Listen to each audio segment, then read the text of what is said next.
En commençant par la sélection reste du monde, Jean-Michel, Köpke dans les buts. Il y a beaucoup de défenseurs axiaux, alors on ne sait pas trop comment Queiroz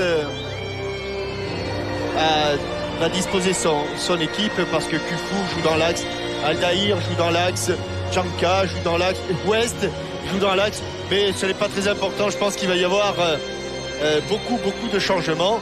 Et la nouveauté, ou plutôt ce qu'il faut remarquer, c'est la présence de Nakata, le japonais, et de Su, le chinois. L'Océanie est bien représentée. Le sélectionneur de cette équipe, c'est Carlos Queiroz, assisté de Josef Benglos, l'entraîneur slovaque, alors que vous découvrez la composition de l'équipe de France avec, je vous le disais, la titularisation de Candela sur le côté droit. Ensuite, c'est vraiment du classique. Et celle de Petit, qui n'était pas... celle de Petit. Puisque c'était Vieira, son ex-coéquipier d'Arsenal. Absolument, qui va jouer milieu défensif aux côtés de Didier Deschamps. Et devant, il y a Trezeguet, il y a Henry et il y a Christophe Dugarry. Oui, je pense que par rapport à l'équipe qui avait débuté la finale, il manque Youri Djorkaeff peut-être. Ensuite, il manque Youri Djorkaeff, absolument.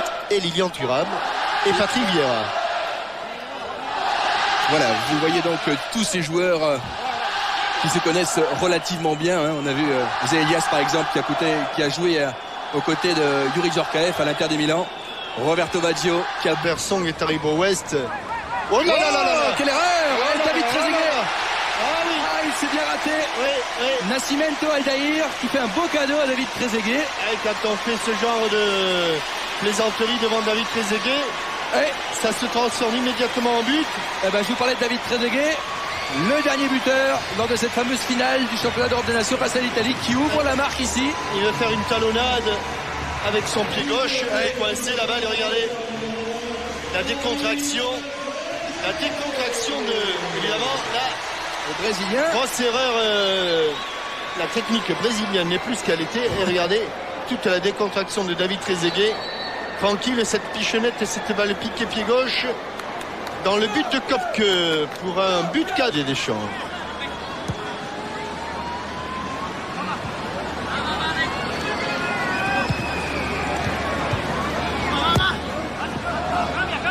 Il peut tourner du côté de la sélection mondiale avec Aldaïr.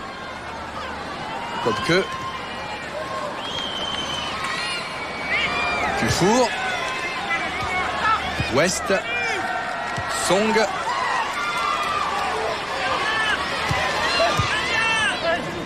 West. Ils n'ont pas avancé d'un mètre et ils ont perdu le ballon. Deschamps. Henry n'est pas signalé en jeu, amorti la poitrine. Il va enchaîner la frappe. Que c'était joli. Qu'il est doué ce Thierry Henry. Heureusement qu'il y avait pour la sélection mondiale Dunga qui traînait là. Deschamps du gauche. Quel beau pétard. Et Trezeguet qui suit et qui marque le deuxième but. Qu'il est malin. Que c'est bien fait.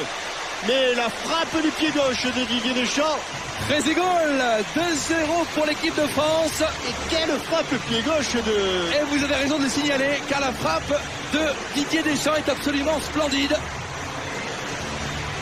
Köpke pensait avoir écarté le danger.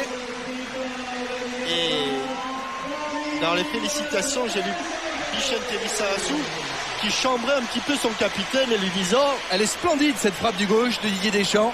Tu t'es entraîné entre le championnat d'Europe et là pour frapper du pied gauche comme ça. Mais le reste n'est pas mal non plus, Christian, car regardez, ce ballon est complètement excentré et tout en touché l'intérieur du pied au moment où Köpke se relève et... Zidane, Dugarry, Lizarazu qui accélère, Pires,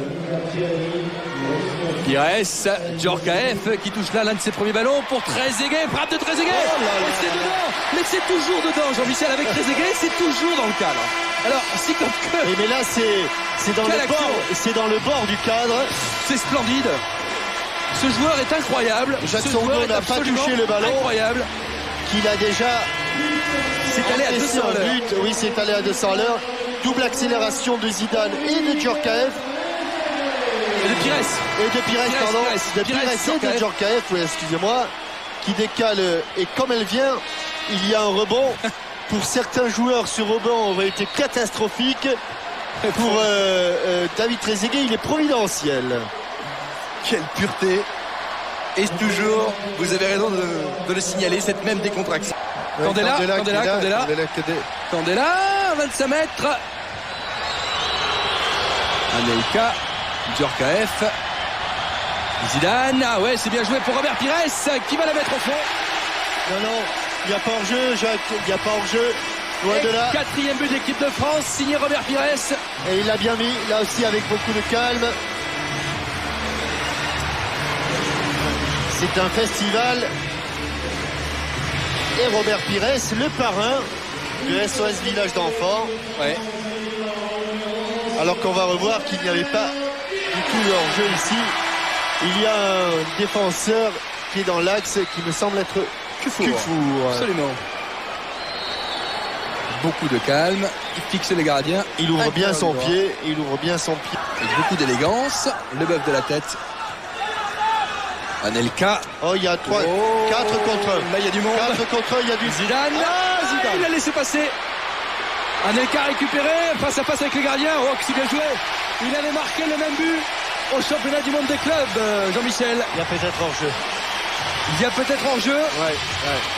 Il y a peut-être hors-jeu parce que Zizou a perdu son ballon. Mais ce qu'on va retenir, ce que je voudrais revoir, c'est regarder. Attendez, on va voir. Regardez la fin de Nicolas Anelka. Il perd son ballon. Il pousse trop loin, donc il le perd. Ouais. Mais regardez derrière ce que fait Nicolas Anelka. Regardez. Hop.